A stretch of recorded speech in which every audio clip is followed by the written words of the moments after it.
고린도후서 3장 1절부터 마지막 절까지의 내용이 한 내용으로 구성되어 있지만 좀 어렵고 무거운 내용들이 많이 있더라고요. 그래서 둘로 나눠보면 어떨까 생각하고 둘로 나누어서 성경 읽는 것은 이번 주에도 1절부터 마지막 절까지 읽었고요. 다음 주에도 1절부터 마지막 절까지 한 번 더 읽도록 하겠습니다. 그렇지만 오늘 말씀을 나누는, 상고하는, 생각하는 시간에는 반 정도까지만 생각해 보겠습니다. 오늘 고린도후서 3장 1절부터 18절까지 읽었습니다. 그런데 17절, 그러니까 2장 17절도 한 번 더 살펴볼 것입니다. 왜냐하면 내용이 이어지기 때문에 그렇습니다. 말씀을 들어가기 전에 다른 얘기를 좀 해보겠습니다. 저와 여러분들은 사람이죠. 사람들은 아십니까? 확인하는 거 참 좋아합니다. 확인하는 거 너무너무 좋아하죠. 카카오 스토리 요즘에 유행하죠. 하나 올리고 올려놓으면, 아니면 페이스북이나 어디 소셜 네트워크에 내 내용을 하나 올려놓으면 자꾸만 들어가서 봅니다. 왜 들어갈까요? 누가 봤나 안 봤나 확인하고자. 누가 댓글을 썼나 안 썼나 확인하고 싶어서. 네, 확인하는 거 좋아합니다. 누가 나의 글을 읽어주는가. 이게 요즘의 대세죠. 또 TV를 보면 그런 프로 보셨습니까? 진품 명품. 내가 갖고 있는 골동품이 이게 얼마만큼의 값어치가 있는가를 확인하고 싶어 합니다. 그래서 가지고 나오죠. 나와서 전문가가 살펴보고 이게 얼마짜리입니다. 이건 언제 뗄 건데 얼마짜리입니다. 왜? 잘 모르니까 확인하고 싶어 합니다. 내가 갖고 있는 내 물건이 얼마만큼의 값어치가 있는지를 확인하고 싶어 하죠. 또 저희 가족들도 좋아하는 TV 프로가 또 있습니다. 보이스 코리아, 또 부르의 명곡, 뭐 이런 서바이벌 프로그램들이 많이 생겨나요. 왜 그런데 참여하려고 할까요? 물론 유명해지고 싶은 마음도 있지만 그 인터뷰하는 사람들이 얘기를 들어보면 내가 노래를 하고 있다는 것을 확인받고 싶어서, 내가 노래를 하는 사람이라는 것을 확인받고 싶어서 그런 프로그램에 나가게 됩니다. 전국 노래자랑. 왜 나오죠? 상 타려고. 네, 맞습니다. 그런데 나 노래하고 있다는 것을 사람들에게, 나 노래 잘한다고 사람들에게 확인받고 싶어서 그런 프로그램에 나가는 거죠. 그렇다면 오늘 고린도 후서를 살펴보고 읽어보고 저와 여러분들이 꼭 기억해야 될 것 한 가지가 이런 겁니다. 내가 하나님의 사람인 것을 어떻게 확인하는가 하는 거예요. 내가 노래 잘하는 것은 우리 무슨 집사님처럼 내가 노래를 할 수 있다는 것을 사람들에게 막 불러줘가지고 확인받을 수 있습니다. 내 물건이 얼마만큼의 값어치가 있는지 사람들에게, 전문가에게 가져가면 확인받을 수 있습니다. 그런데 저와 여러분들이 하나님의 사람인 것을 무엇으로, 어떤 방법으로 확인을 받을 수 있겠습니까? 확인받아 보셨습니까? 검증받아 보셨습니까? 여러분들이 성도라는 것을 확인받아 보신 적이 있으십니까? 대부분 크리스찬들이, 성도분들이 이런 생각 갖고 있습니다. 어떤 생각이냐면 확인을 받고 싶어는 해요. 쉽게 말하면, 우리말로 표현하면 구원의 확신이 있다는 것을 나 스스로에게도 확인을 받고 싶고, 다른 사람들도 그렇게 인정해 줬으면, 그렇게 인정하고 있다는 것을 나도 좀 확인되었으면 하는 마음을 갖고는 있습니다. 확인받고 싶은 마음은 있는데 확인받는 것을 두려워합니다. 이 아이러니한 얘기를 아마 이해는 하실 것 같습니다. 내가 성도인 것을, 내가 구원받았다는 것을 확인을 받고 싶기는 한데 확인받는 그 과정이 두렵기도 합니다. 왜냐하면 혹시나 아니라고 확인되면 어쩌나. 나는 성도라고 생각하고 살았는데, 나는 구원받았다고 생각하고 살아왔는데 혹시나 확인을 받는 과정에서 아니라고 증명되면 어떻게 하나? 구원받지 못했다고 말하면 어떻게 하나? 이런 은근한 두려움이 있어서 확인받고 싶어 하기는 하지만 확인받는 것을 두려워하고 있기도 합니다. 자, 하나님의 사람인 것을 다른 사람들에게 나의 성도됨을 어떻게 확인받을 수 있겠습니까? 흔히 하는 말로 기존의 교회 다니시다가 들어왔던, 경험했던 것들 한 두세 가지만 제가 예를 들어서 설명해 보겠습니다. 열매로 확인을 받을 수 있다라고 합니다. 사람이 하나님의 사람으로 거듭나서 하나님의 사람으로 다시 태어나서 신앙생활을 하면서 그 신앙생활이 맞느냐, 그 신앙생활이 잘하는 거냐, 이 성도됨이 맞는 거냐를 어떻게 확인하냐라고 물어볼 때 사람들이 그런 얘기들을 합니다. 나중에 열매 맺어지는 모습을 보면 안다고. 결실을 보면 이 사람이 신앙생활을 잘 해왔는지, 이 사람이 갖고 있는 그 신앙관이 바른 것인지를 나중에 결실을 보면 안다 라고 말하고 있습니다. 들어보셨죠? 네. 한두 분만 끄덕여도 좋습니다. 열심히 수고해서, 열심히 애써서, 열심히 헌신해서, 열심히 희생해서 나중에 얻어지는 결실을 보고 그 사람의 삶이, 그 사람의 신앙이 바른 신앙이었는가, 그 사람의 희생이, 그 사람의 수고가 아름다웠는가를 확인받을 수 있다라고 말합니다.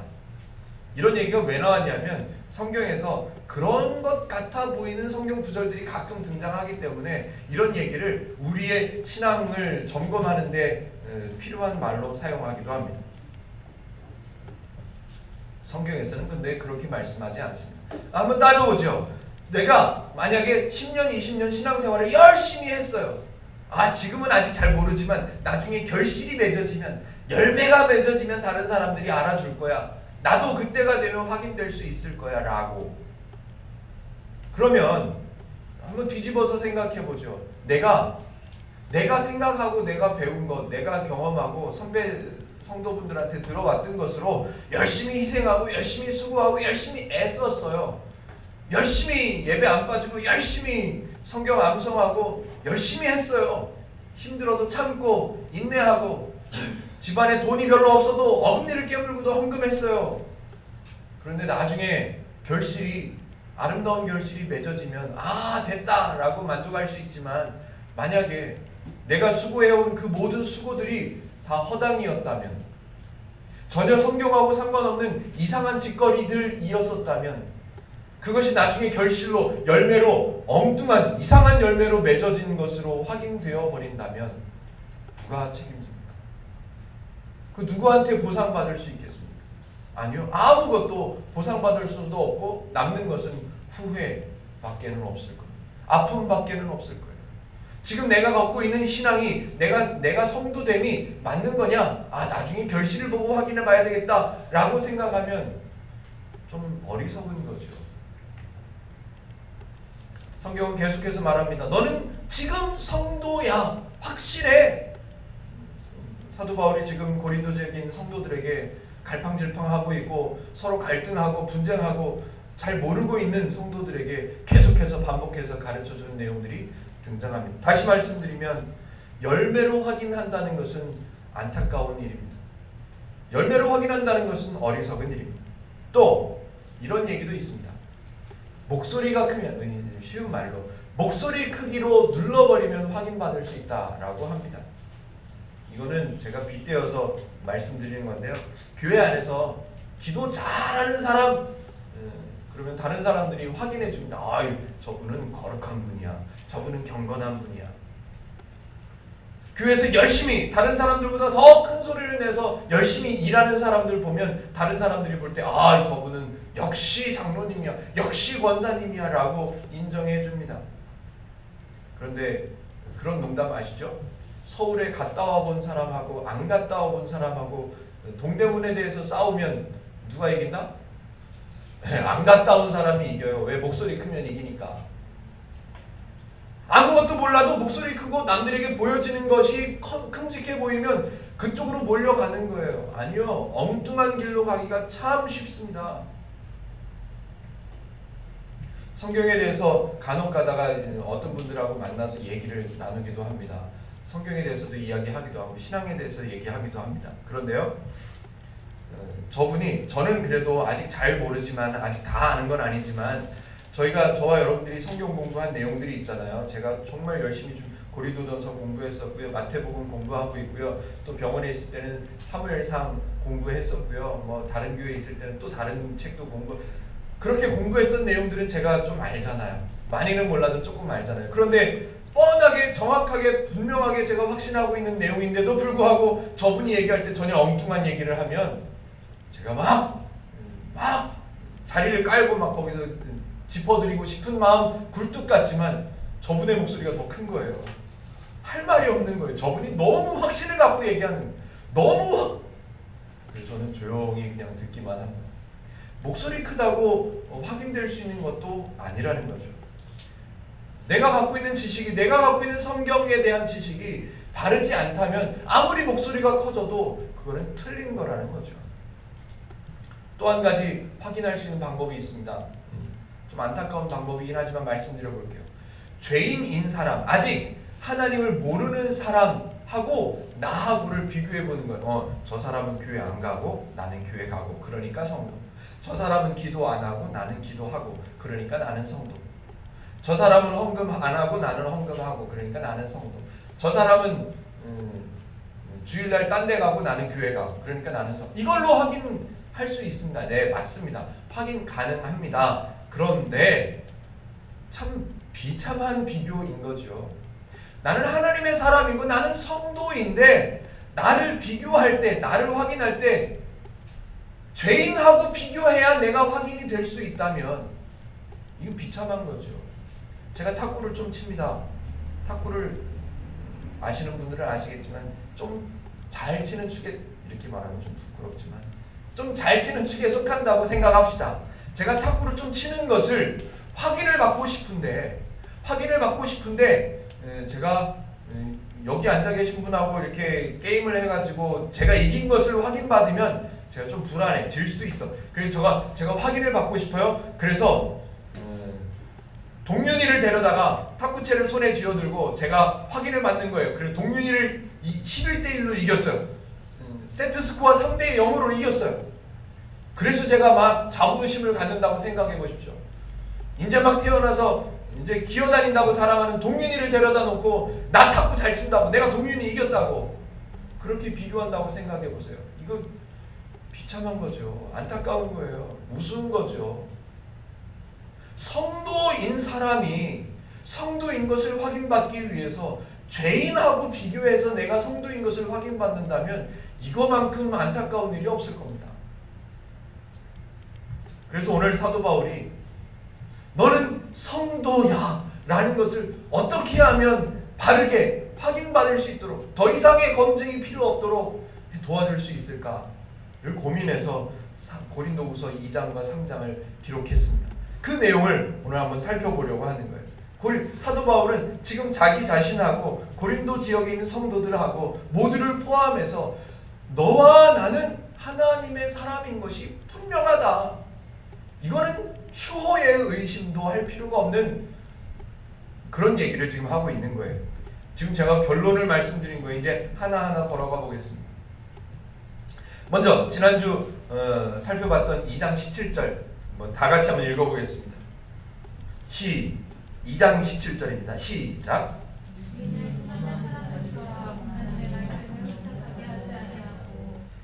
순전함으로 하나님께 받은 것 같이 하나님 앞에서와 그리스도 안에서 말하노라.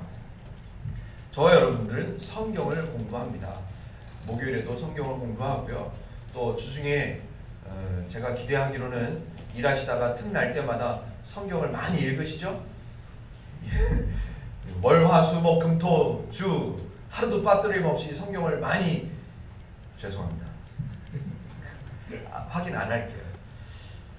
성경을 공부합니다. 왜요? 성경을 공부하는 것만이 하나님을 바르게 알 수 있고 하나님을 바르게 이해해서 내가 바른 성도의 삶, 풍성한 성도의 삶을 살아갈 수 있는 유일한 방법이기 때문에 성경을 공부하고 있습니다. 특별히 행복누리교회는 더 중요하게 생각하고 있습니다. 지난주에 읽어본 2장 17절에 중요한 부분을 제가 읽어볼게요.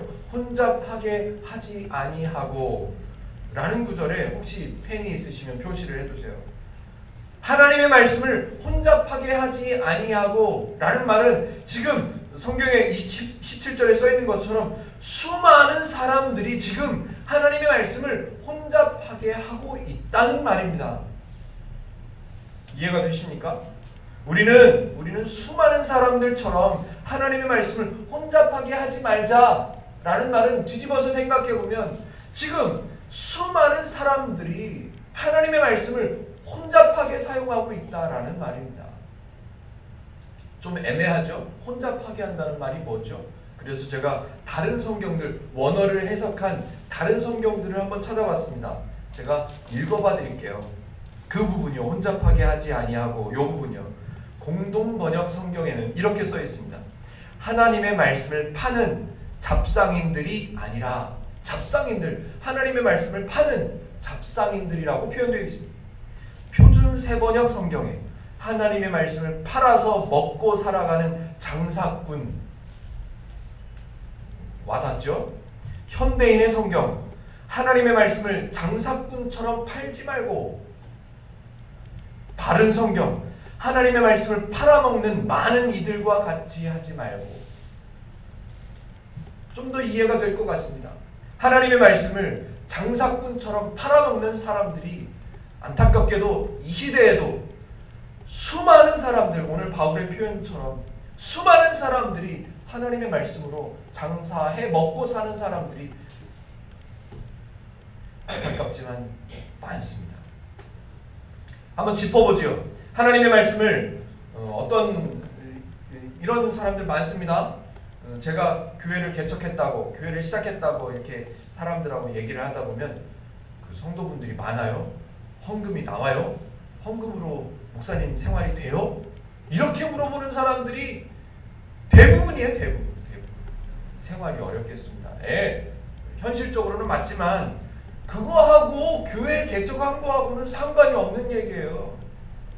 다시 말하면 뒤집어서 생각해보면 많은 사람들이 교회를 목회한다, 교회를 개척한다 라고 생각할 때, 말할 때 제일 먼저 드는 생각이 뭐냐면 목사님이 먹고 사느냐, 어렵게 사느냐, 이거예요. 왜냐하면 하나님의 말씀을 전하고 교회를 목회한다는 것 자체를 목회자가 연명하고 목회자 생활을 이렇게 풍성하게 하기 위한 수단으로 생각하는 사람들이 안타깝지만 많다는 겁니다. 하나 짚어보죠. 많은 목회자들이 분위기가 그런 게 아니라, 분위기만 그런 게 아니라 많은 목회자분들 중에 몇몇 분들이, 좀 줄여서 얘기를 해야죠. 몇몇 분들이 목회의 성공을 돈으로 가늠하기도 합니다. 돈 안에는 여러 가지가 들어있죠. 성도의 숫자를 돈으로 생각합니다. 제가 경험했던 거 한두 가지를 말씀드려 볼까요? 저희는, 우리 행복누림교회는 그 경험해 보셨죠? 명절하고 주일하고 딱 겹친다. 저희는 쉽니다. 저희는 쉬어요. 그런데 다른 교회라고 죄송하지만 제가 있었던 교회의 대부분은 명절이 되면, 명절하고 주일하고 겹치면요, 담임 목사님 불안해합니다. 일단 불안해합니다. 이번 주에 성도분들이 몇 분이나 오실까? 주일 예배 몇 분이나 참석하실까? 왜 신경 쓰냐 하면요, 제가 얘기를 나눠보면요, 뭐냐면 한 주에 헌금이 몽창 빠져버리면 교회가 어려워진다는 거예요. 거기로 연결됩니다. 무조건. 한 주일에 성도분들이 왕창 빠져버리면 그 한 주에, 큰 교회 같으면 한 주에 몇 천만 원이잖아요. 그게 걱정되는, 어쩔 수 없는 거죠. 교회 건물 자랑하는 거 말씀드렸습니다. 지난주에도 말씀드렸어요. 교회 건물 홈페이지에 첫 번째 화면, 아니면 주보 첫 번째 페이지에 교회 건물 사진 들어갑니다. 왜? 우리 교회 이만큼 성공했다는 거죠. 안타까운 현실입니다. 왜 이런 일이 생길까요? 목회자들이 성경을 보는 관점이 왜곡되어 있다는 거죠. 오늘 성경에 17절에 써 있는 것처럼 하나님의 말씀을 뭐라고요? 장사꾼처럼 팔아서 먹고 살려고. 제가 찔려서 더 이상 말씀을 못하겠습니다. 두 번째 이유가 있습니다. 제가 지금 목회자분들을 말씀드렸지만요, 두 번째 이유는 성도분들입니다. 여러분들은 말씀드리는 건 아니지만 성도분들이 교회를 그렇게 세웠습니다. 헌금을 왜 하십니까? 헌금을 하시는 이유가 뭡니까? 제가 한번 여쭤볼까요? 세 가지만 여쭤볼게요. 교회에 오셔서, 교회에 오시는 대가로, 교회를 사용하는 대가로 혹시 헌금을 하시지는 않습니까? 아니면 목사가 열심히 준비해서 일주일 동안 성경을 열심히 공부하고 다른 일을 안 하고 성경을 공부해서 일주일 동안 준비한 설교를 들으시는 설교의 대가로 헌금을 하시지는 않습니까? 아유, 목사님 수고하셨네요. 아유, 목사님 수고하셨으니까 헌금해야지. 그렇게 헌금하시지는 않습니까? 간절한 기도의 제목이 있을 때, 야, 이 기도 제목이 응답됐으면 좋겠다 라고 생각하실 때 특별히 헌금하시지는 않습니까? 더 큰 복을 얻고 싶어서, 더 큰 은혜를 받고 싶어서 헌금하시지는 않습니까? 헌금은 그런 게 아닙니다. 이 질문, 이런 질문들, 야, 교회에 오니까 교회 이용 요금, 교회 사용 요금, 좀 냉정하게 표현하면 그렇습니다. 교회를 오는 대가로 헌금을 하거나, 목사의 수고의 대가로 헌금을 하거나, 또 나의 기도의 응답 때문에 그걸 간절히 바라는 마음으로 헌금을 하거나, 헌금은 그렇게 하는 것이 아닙니다. 혹시라도 이 세 가지 질문에 당당하게 아니라고 말하실 수 없다면 오늘 다시 한번 생각을 정립하십시오. 이런 경우가 많습니다. 안타깝지만 이렇게 표현해 볼게요. 헌금의 의미는 몰라요. 헌금의 의미는 못 배웠어요. 헌금을 왜 해야 되는지, 헌금은 어떻게 하는 것인지, 헌금은 하나님 앞에 어떤 마음으로 하는 것인지를 배운 적은 별로 없습니다. 그런데 헌금을 열심히 해야 된다고는 배웠습니다. 헌금을 안 하면 안 된다고는 배웠습니다. 그리고 교회 안에 수많은 헌금 봉투의 제목들은 잘 알고 있습니다. 한번 속으로 생각해 보세요. 헌금 봉투의 종류 몇 가지나 됩니까? 저는 뭐 꼽으라면 수도 없이 꼽을 수 있습니다. 한 10손가락으로도 모자라죠. 헌금 봉투의 종류. 헌금의 의미는 모른 채 헌금 봉투의 종류만 배워왔습니다. 맞는 걸까요? 이게 바르게 배운 걸까요? 또 헌금의 종류 중에 대표적인 거 11조. 11조의 의미는 모른 채 11조는 하나님의 것을 도둑질하는 거라고는 배웠습니다. 또 11조의 의미는 제대로 배우지 못한 채 11조는 성도의 의무라고는 배웠습니다. 또 곁다리로 가볼까요? 11조에 대한 의미는 제대로 배우지 못한 채 11조는 다른 교회를 오늘 무슨 사정이 있어서 다른 교회에 출석했더라도 11조는 어디에? 본교회에다 해야 된다고는 배웠습니다. 이런 내용들이 성경에 등장하느냐? 아니요. 성경에 나오지 않는 하나님의 말씀에는 상관없는 이상한 내용들이 곁다리로 들어와서 오늘 성경 표현대로 말하면 혼탁하게 되어 버려졌다는 거죠. 성경은 저와 여러분들이 듣고 배우고 읽고 익혀서 사람이 하나님을 알아갈 수 있도록 하나님께서 배려하신 하나님의 사랑, 하나님의 선물입니다. 다시요. 성경은 사람이 하나님을 배워갈 수 있도록 하나님께서 배려해 주신 거예요.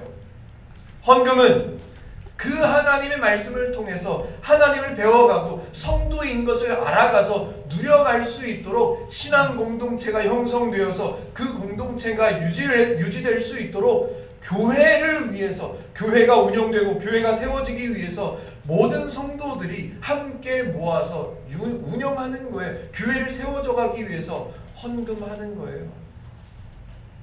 일례를 들어보죠.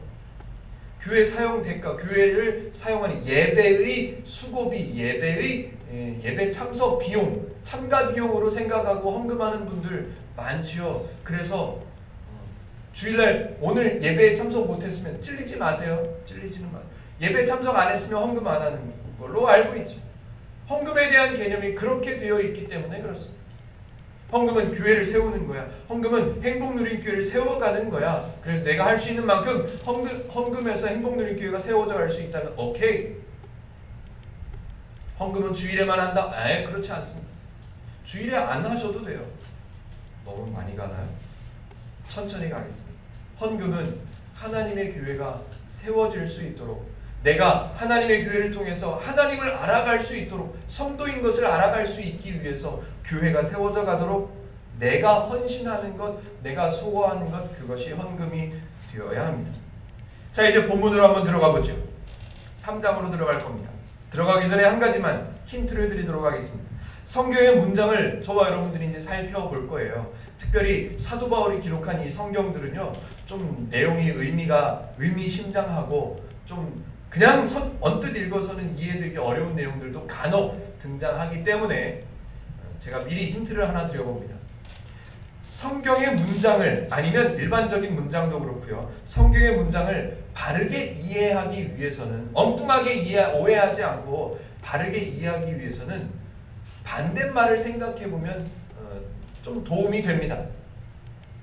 이 단어가 있으면 그 단어에 대한 반대 의미를 생각해보면 그 의미를 바르게 이해할 수 있게 됩니다. 예를 들어보죠. 제가 전에도 한두 번 예를 들었었는데, 산토끼 라고 말하면 산토끼의 반대말, 그러면 뭐가 있어요? 산토끼의 반대말 한번 생각해서 얘기해 보세요. 집토끼, 또 다른 죽은 토끼, 또 다른 판토끼.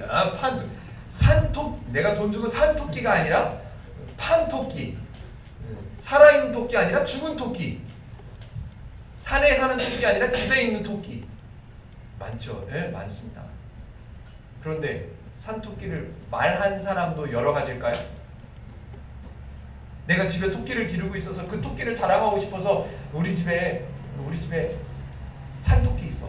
산에 사는 토끼를 데리고 왔어요. 그래서 산토끼를 얘기하고 싶은데 나는 산토끼라고 말했어요. 근데 이 사람은 산에 사는 토끼, 집에서 내가 데리고 있는 그 토끼 말고 산에 사는 토끼 생각하고, 이분은 내가 시장에서 사온 토끼, 너 시장에서 돈 주고 사왔구나 이렇게 생각하고, 또 어떤 사람은 죽은 토끼가 아니라 살아있다는 얘기구나. 말한 사람은 한 가지 목적으로 얘기를 했는데 들은 사람들은 다 제각각이에요. 그런데 들은 사람들이, 그렇게 생각한 사람들이 내 생각은 틀린 생각이야 라고 생각하고 생각할까요? 아니요. 내 생각이 맞다고 생각하고 판단하는 거죠. 분명히 말한 사람의 의도와 목적은 한 가지예요. 그 한 가지를 알기 위해서는 반대말을 한 번씩 생각해 보도록 할 겁니다. 예를 들면 이런 성경을 예를 들어 볼게요. 제가 준비 작업을 하고 있습니다. 좀 3장의 내용들을 잘 이해하시도록. 하나님의 마음에 합한 사람 들어보셨죠? 하나님의 마음에 합한 사람의 반대말은 뭘까요? 이 성경 퀴즈입니다. 하나님의 마음에 합한 사람의 반대말. 하나님의 마음에 합한 사람. 제가 한번 맞춰볼까요? 여러분들의 생각. 하나님의 마음에 합한 사람의 반대말은 하나님의 마음에 합하지 않은 사람이라고 생각하셨죠? 하나님의 마음에 합한 사람의 반대말은 하나님의 마음에 합하지 않은 사람을 말하려고 하시는 게 아니에요. 뭐냐면 하나님의 마음에 합한 사람의 반대말은 사람의 마음에 합한 사람을 말하고 싶은 거예요. 성경은 하나님을 강조하는 거지, 하나님이 테스트하셔서 너는 맞아, 너는 틀려, 이걸 말씀하시려고 하는 게 아니라 하나님이 맞고 하나님이 아닌 죄는 틀린 거야, 이걸 강조하시기 위해서 이 말씀을 하시는 거예요. 얘는 내 마음에 합한 사람의 반대말은 얘는 내 마음에 합하지 않고 죄의 마음에 합한 사람, 이렇게 가야 되는 거예요. 하나 더 해보죠. 믿음으로 행했다라는 말의 반대말은 뭘까요? 생각하셨죠 지금? 믿음으로 행했다의 반대말은 믿음으로 행하지 않았다. 그렇죠? 아니요. 믿음으로 행했다라는 말은 고린도전서 12장 13장을 공부하신 저와 여러분들은 믿음이 하나님이다, 믿음은 하나님의 원리다, 믿음은 하나님의 은사다, 믿음은 하나님께서 주신 것이다 라는 것을 아시죠? 저와 여러분들은 믿음으로 행했다 라는 말의 반대말은 죄로 행했다로 가는 거예요. 하나님으로 행했다가 믿음으로 행했다라는 말이기 때문에 믿음으로 행했다라는 말의 반대말은 내 뜻대로 행했다, 죄로 행했다, 내 맘대로 행했다로 가야 되는 겁니다. 하나님의 말씀을 혼잡하게 했다라는 말의 반대말도 그 밑에 써 있습니다.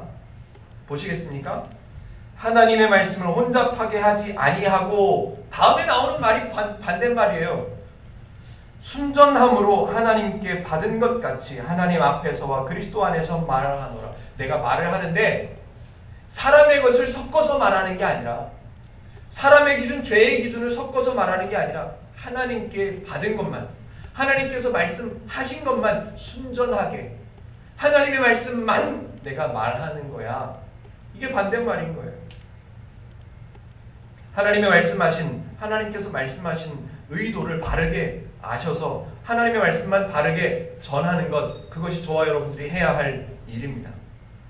교회를 세워야 되고 목사의 수고비를 내야 하고 복을 받기 위해서 헌금해야 되고 이런 성경에 나오지도 않는 생각들이 섞이면 안 된다는 겁니다.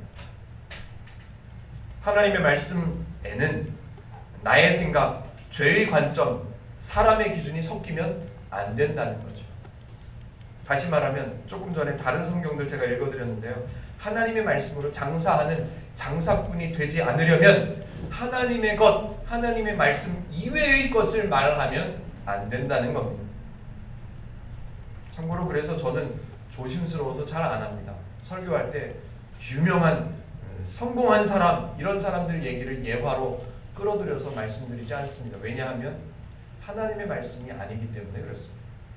섞어서 괜히 말했다가 하나님의 말씀이 희석되고 혼탁해지면 안 되니까 예화를 잘 하지 않습니다. 제가 안타깝게도 제 경험상 다른 교회에서 사역할 때 주중에 성도분들을 만나서 얘기를 들어보면요, 그 전주 주일날 목사님께서 설교하신 말씀 중에 성경을 기억하시는 분은 거의 없습니다. 성경을 기억하시는 분은 거의 없고 그 설교 안에서 나왔던 예화, 그 유명한 사람, 그 사람, 그 성공한 사람, 그 하버드 대학 수석으로 입학한 사람, 성경은 하나도 기억이 안 나고 예화만 생각나요. 바울은 지금 자기 자신을 포함해서 고린도 지역에 있는 성도들에게 자기 자신을 포함해서 자기 자신과 함께 사역하는, 복음을 전하는 사역자들에 대한 설명을 합니다. 그래서 그 설명을 통해서 성도라는 것, 하나님의 사람이라는 것을 증명하고 있는 거예요. 이제 본문, 그래서 제가 둘로 나눈 거예요. 조금만 하고 다음 주에 이어서 하려고. 고린도 지역에 지금 지지난주에 말씀드린 것처럼 사도 바울의 사도됨을 의심하고 거절하는 사람들이 있다고 그랬습니다. 그런데 왜 안 갔어요? 고린도 지역에 있는 성도들에게 내가 가서 쫓아가가지고 나 사역자야 라고 괜히 말했다가 그 말을 듣는 사람들이 상처받을까봐 나는 고심 중에 안 가기로 결정했다고 사도 바울이 그렇게 말했습니다. 왜요? 목소리 크게 해서 저들을 눌러버리려고 하지 않는 거예요. 저들이 갖고 있는 잘못된 생각을 내가 목소리를 키워가지고 목소리를 크게 내서 저들을 제압해서 저들의 생각을 고치려고 하는 방법을 쓰지 않는 거예요. 나는 이런 일을 하는 사람이고 너희들은 그런 일을 안 하는 사람들이잖아. 그렇게 비교해서 사역자됨을 설명하지 않는 거예요. 오히려 사도 바울은 한 번 더 설명하고, 한 번 더 위로하고, 한 번 더 격려하고, 아이고 나는 그래, 나는 부족해, 나는 괜찮아, 나는 밟아도 괜찮은데 하나님은 이런 분이야 라고. 사도 바울의 목적은 자기 자신이 사역자됨을, 사도됨을 자랑하거나 그걸 강조하는 것이 목적이 아니라 고린도 지역에 있는 성도들이, 아니 저와 여러분들이 하나님을 바르게 알아가고 성도됨을 바르게 알아가는 것, 그게 목적이기 때문에 사도 바울의 방법 자체가 다른 거예요. 저 같으면 쫓아가서 막 내가 목사인데 내가 몇 년도에 졸업하고 몇 년도에 어디 학교를 나오고 이렇게 하고 싶지만 사도 바울은 그러지 않는 거예요. 왜냐하면 목적이 다른 거예요. 3장 1절 한번 읽어보겠습니다. 날씨가 덥죠? 같이 한번 읽어보겠습니다. 3장 1절요. 시작. 우리가 다시 자천하기를 시작하겠느냐? 우리가 어찌 어떤 사람처럼 추천서를 너희에게 붙이거나 혹은 너희에게 받거나 할 필요가 있겠느냐? 풀어볼게요. 우리가 우리 스스로를 다시 사역자라고 너희들에게 증명을 해야 되냐? 어디 가서 추천서를 받아오거나 우리 스스로에게 있는 라이센스나 이런 거를 가지고 너희에게 다시 우리가 사역자인 것을 증명해야 되냐? 아유, 안 그래도 된다. 우리 그렇게까지 생각하지 않는다. 또 어찌 어떤 사람처럼 다른 사람들처럼 추천서를 또 받아다가 너희에게 또 보여주고 너희에게 가르쳐주고 너희에게도 나를 또 인정받는 거 그거 필요하냐? 나 안 필요하다. 너희가 나를 몰라줘도 괜찮다. 필요치 않다. 스스로 사도라고 외치지도 않습니다. 스스로 사도인 것을 사람들에게 증명하려고 노력하지도 않습니다. 아니, 오히려 그럴 필요가 없다고 말합니다. 왜냐하면 사도 바울의 목적이 고린도 지역의 성도들이에요. 사도 바울이 수고하는 이유가 그들이에요. 사도 바울이 애쓰는 이유가 그들이에요. 그들. 그래서 2절에 이렇게 말합니다. 너희는 우리의 편지라. 이렇게. 너희가 내 목적이라는 거예요. 내가 이렇게 장황하게 설명하고 이해시키고 애쓰는 이유는 너희다. 목적이 너희다. 그래서 오늘 설교의 제목을 그리스도의 편지라 이렇게 정해봤습니다.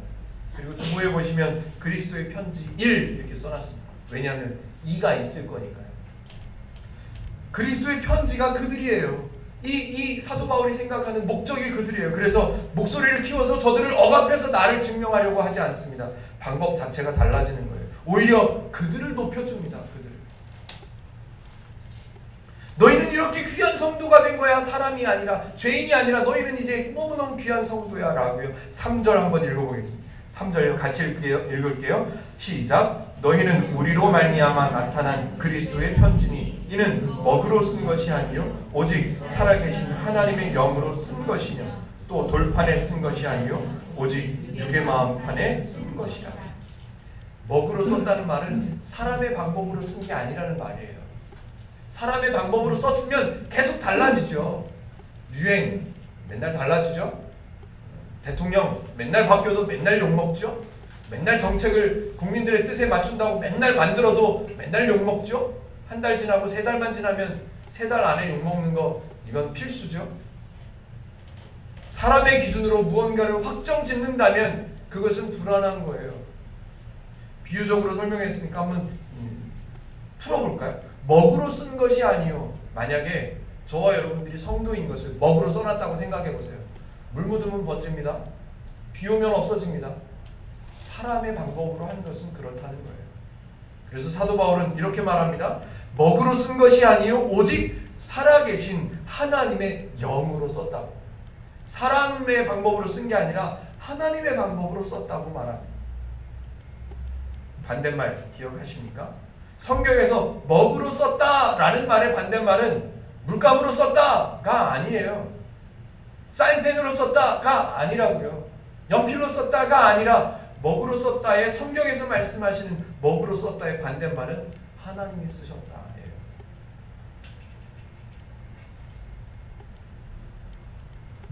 사람의 기준으로 일하면 사람의 기준으로 만족함을 받습니다.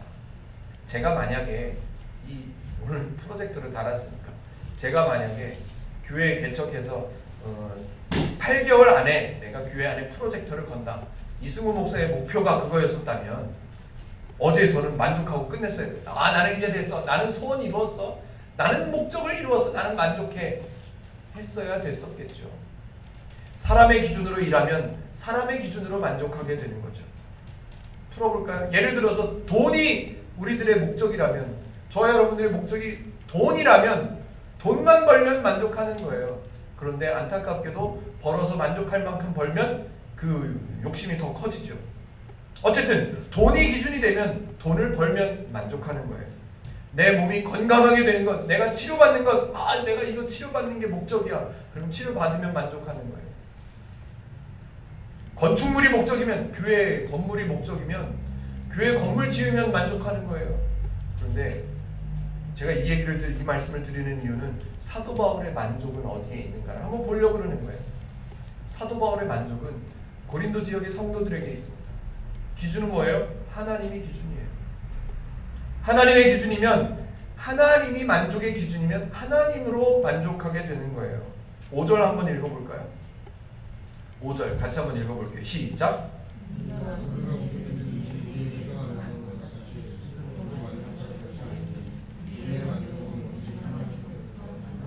사도 바울이 지금 사역자들, 같이 사역하는 사역자들이 복음 전하는 일, 그 일에 대해서 지금 설명하면서 하나님을 말씀 전하는 거예요. 하나님을 가르쳐 주는 거예요. 어떻게 해요? 야, 우리 방법으로 목적을 세웠다면, 너희들을 향해서 우리 방법으로 목적을 세웠다면 우리 스스로 만족할 수 있어. 어떻게? 교회 세웠어? 그걸로 만족할 수 있어. 교회 몇 명 왔어? 그걸로 만족할 수 있어. 우리가 세웠다면, 우리의 만족의 기준을 우리에게 세웠다면, 사람의 기준으로 세웠다면 우리는 벌써 만족하고 끝낼 수 있다. 그런데 우리의 기준은 우리 스스로 만족하는 그런 기준이 아니라 우리의 만족은 오직 하나님으로부터 나오느니라, 이렇게 말을 합니다. 사도 바울의 만족은, 사도 바울의 목적은 하나님이에요. 하나님을 바르게 아느냐 모르느냐, 성도인 것을 아느냐 모르느냐, 목적이 거기에 있기 때문에 사도 바울의 만족은 성도를 세우는 데 있는 거예요. 그래서 사도 바울은 자기가 사역자인 것을 부인하는 사람들에게 증명하려고 애쓰지 않습니다. 아니, 증명할 필요가 없다고 말합니다. 왜냐하면 사도 바울의 만족은 거기 있지 않거든요. 간혹 그런 분들 이야기를 듣습니다. 이단을 만나기만 해봐라.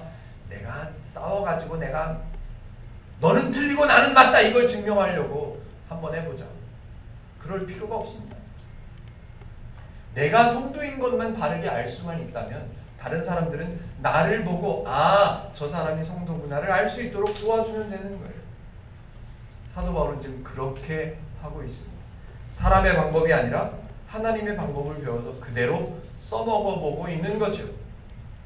하나님의 사람인 것을 안다면, 사도 바울처럼 지금 말하는 것처럼 하나님의 사람인 것을 내가 스스로를, 나를 안다면 그것을 증명할 필요가 없어요. 그게 맞으니까, 확실하니까, 더 이상 증명하거나 더 이상 설명할 필요가 없으니까 다른 사람들에게 목소리 높여가지고 그 사람을 제압하거나 그 사람이 틀렸다는 것을 또 증명해서 내가 맞다는 것을 자랑할 필요가 없다는 거죠. 왜 그렇게 확실할까요?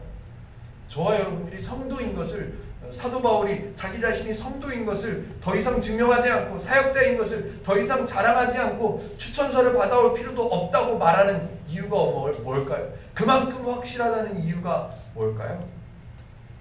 성도로 세우는 것, 사역자로 세우는 것이 다른 사람들이 세우거나 투표로 세운 것이 아니라 누가 세우셨기 때문에? 하나님이 세우셨기 때문에 그래요.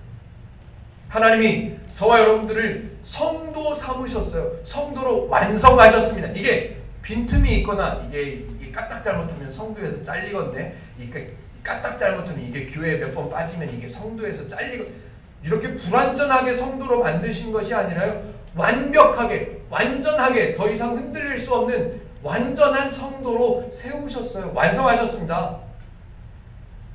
그래서 저와 여러분들이 흔들릴 필요가 없다는 거예요.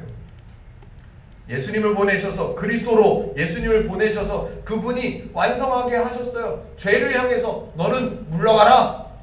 사망 권세를 깨뜨리셨어요. 어떻게? 죽었다가 부활하셔서요. 끝내셨어요. 완성하셨어요. 완료하셨어요. 마침표를 찍으셨어요. 그렇기 때문에 저와 여러분들은 확실한 성도예요. 4절 한번 읽어볼까요? 4절요. 이건 표시해 두셔도 좋을 것 같습니다. 같이 한번 읽어볼게요. 시작. 우리가 그리스도로 말미암아 하나님을 향하여 이 같은 확신이 있으니, 누구를 향하여?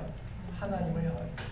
내가 당신들에게 증명해서, 내가 사역자인 것을 증명해서 당신들로부터 내가 확인받는 그런 게 아니고, 나는 하나님을 향해서 확신한다. 저와 여러분들이, 제가 말씀을 시작하기 전에 말씀을 드려봤는데요, 성도인 것을 어떻게 확인하십니까? 다른 사람들하고 비교해서요, 목소리를 키워서요, 내가 하는 헌금, 내가 출석하는 교회 출석표, 그걸 보고요? 아니요. 그런 것들로 증명할 필요가 없습니다. 왜냐하면 하나님이 저와 여러분들을 성도로 세우셨기 때문에 그렇습니다. 우리가 그리스도로 말미암아 하나님을 향하여 이 같은 확신이 있으니, 사도 바울은 아주 흔들릴 것도 없고요, 주저할 것도 없고요, 고민할 것도 없고요, 증명할 필요도 없고요, 설명할 필요도 없습니다. 딱 한마디만 하면 돼요. 내가 사역자고 내가 성도인 것은 누구 때문이다? 하나님 때문이다. 더 이상 설명할 필요가 없습니다. 당신은 성도입니까? 당신은 구원 받았어요? 구원의 확신이 있으세요? 구원의 확신이 없으면 안 되는데 당신 기도 많이 하세요? 기도 많이 해야 믿음을 지킬 수 있는데 당신 천국 갑니까? 지금 죽어도 천국 갑니까? 당신은 하나님의 능력을 받았습니까? 이런 질문들에 흔들릴 필요가 없단 말이에요. 아이고 나는 능력이 없는데 내가 지금 죽으면 천국을 갈 수 있을까? 죽어봐야 알죠. 이런 흔들림이 전혀 필요치가 않다고 사도 바울이 설명하는 거예요. 왜냐하면 저와 여러분들의 성도됨은 그리스도 4절요? 4절 우리가 그리스도로 말미암아 누구로 말미암아? 그리스도로 말미암아 하나님을 향하여 이 같은 확신이 있습니다. 우리의 확신이 아니에요. 하나님의 확신이에요. 행복누림교회는 이걸 분명히 할 겁니다. 제가 앞으로 10년이 지나도 이런 질문을 하지 않을 겁니다. 어떤 질문이요? 여러분들은 구원의 확신이 있으십니까? 이런 질문을 하지 않을 겁니다. 왜요? 필요치 않으니까요. 여러분들은 구원받았다는 것을 믿으십니까? 아멘 하십시오! 라고 제가 여쭤보지 않을 겁니다. 왜냐하면 그렇게 물어볼 필요가 없기 때문에 그렇습니다. 하나님의 사람인 성도에게는 성도인가 아닌가를 증명하거나 확인하는 과정이 필요가 없습니다. 그런 과정 필요치 않습니다. 불안해할 필요도 없습니다. 누가 왜냐고 묻는다면 당신이 성도라는 게 이유가 뭐요? 왜요? 증거가 뭐요? 라고 물어본다면 그냥 웃으세요. 웃으면서 속으로 대답하시든지 들을 만한 분이라면 대답해 주세요. 하나님이 하셨잖아. 내가 성도인 것을 증거를 대라고? 하나님이 하셨는데 무슨 증거가 필요해? 웃으십시오 그냥. 누가 구원의 확신이 있느냐고 구원의 확신이 있는 사람 손 들으세요. 라고 물어보면 그냥 손 들으세요. 찔릴 것도 없고 불안할 것도 없고 뭐 아무 필요 없고 그냥 들으시면 돼요. 우리의 성도됨은 저와 여러분들의 성도됨은 하나님께서 완성하셨기 때문에 확인의 과정, 증명의 과정, 설명의 과정이 필요한 게 아니라 우리는 어떤 과정이 필요하냐면 하나님이 나를 구원하셨지. 아, 내게 은혜를 주셨지. 이런 것들을 알아가면서 누리면 되는 거예요. 그걸 갖고 살아가면 되는 거예요. 하나님의 성품, 하나님의 뜻, 하나님의 마음 배워가면서 아! 나를 구원하신 분이 이 하나님이시구나를 깨달아가면서 누려가면 되는 거예요. 그래서 우리 교회 이름이 뭐라고요? 행복 누림 교회라. 행복 구원 확신 교회 이런 교회가 아니라 죄송하네요. 이렇게 얘기하니까 또 그 교회 이름이 생각이 나요. 확신 교회도 있는데. 그런 과정이 우리에게 필요한 게 아니라 우리에게 필요한 과정은 하나님이 이미 완성하셨기 때문에 우리는 누리는 과정이 필요한 거예요. 성경을 통해서 매주마다 목요일마다 주일마다 성경을 배우셔서 행복누림교회 성도인 저와 여러분들은 궁금해하거나 불안해하거나 의심하는 것이 아니라 하나하나 알아가면서 뭘 누릴까? 나는 어떤 사람인가? 나는 이미 어떤 사람이 된 건가를 배워가면서 그걸 누리면서 기쁘게 살아가시는 저와 여러분들 되시기를 주님의 이름으로 축복해 드립니다. 자, 한번 기도하겠습니다.